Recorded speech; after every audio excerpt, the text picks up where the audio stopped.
Hi guys, I'm not in at work today, so I thought I'd just send this in instead, because I didn't want to miss out on the book slam.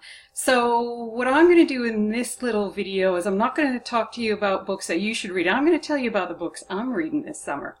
I've got a stack here. Most of them I've never read before, so I can't tell you if they're any good or not. I can only tell you I'm hanging out to read them over the summer break. So, first one up, yay! I finally got a copy of Head of the River by Pip Harry. She has been really popular in the library this year. I haven't been able to grab a copy, but now I've got it. I've actually made a little start. I really like it. I like her writing style. I like the subject. And obviously you guys do too, because I haven't been able to get my hands on a copy. So that's at the top of the pile. I'm also reading this, and I'm actually going to book review it for the year 8s and the year 9s. It's The Martian, Andy Weir. This book is really cool. It started out as a blog post where he was doing a big what if. What if you were stranded on Mars? What if you're kind of like Robinson Crusoe, the only guy there? And he based everything on real science, which is the part that I really like about this book. And so while you're reading it and all the things that go wrong and all the stuff that he tries to do to survive, you know it's all based on real science, and that's a really, really exciting part. And hey, it's a good read too. I'm in about page, 75 at this stage. I'll finish it off probably tonight. But I love it. Love it so far, and I'm hanging out to see the movie. This book, Wolf by Wolf, Ryan Grodin, I actually got my local bookshop to order it in because I really wanted to read it in the summer. It's had really good reviews online, and again, it's another ultimate sort of what if scenario. This one is like, what if Hitler had won the war instead of the Allied forces? And this is 10 years after the war, after the Second World War. And the main character is actually a resistance fighter, a teenager, I think 17 years old, and has been assigned the task to try and assassinate Hitler. Now that probably would have been a really tough job back during World War II. Probably doubly tough because Hitler is now a world leader, a world, megalomaniac in power. So I'm really hanging out to read this. Lots of people have reviewed it online and said it's fantastic. I'll save that one till later.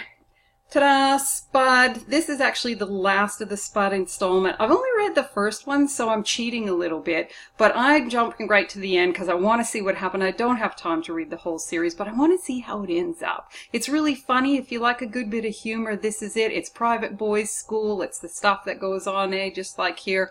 And it's Exit Pursued by a Bear is the title. So I know we got copies of that in the library. Ooh, I should have said Wolf by Wolf. We may not have that in. I'll get somebody to order it. It was brand new. Next one on my list, Carl Hiaasen's Flush. He's actually written 2 books. I think the other one's called Hoot. Well, he's written a lot more than that, but he normally writes for adults, and he's written these 2 books so far for kids.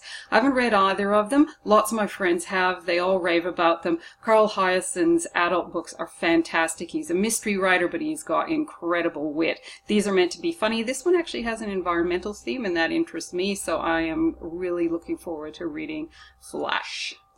This one. Bit of a big tome. You can see it's a bit thick, but never mind.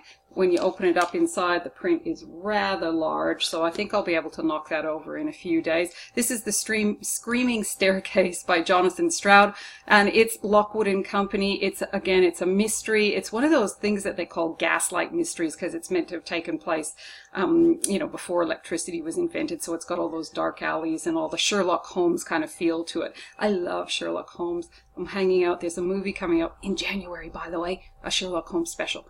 But back to this, I'm looking forward to reading this. A couple of my friends at other schools have recommended it, and I heard somebody, I can't remember who, one of the other year 7s raving about it to one of his friends. I was eavesdropping, sorry, but I grabbed a copy. I think there's still a couple left in the library. Enjoy your summer break. That's what I'm going to be reading.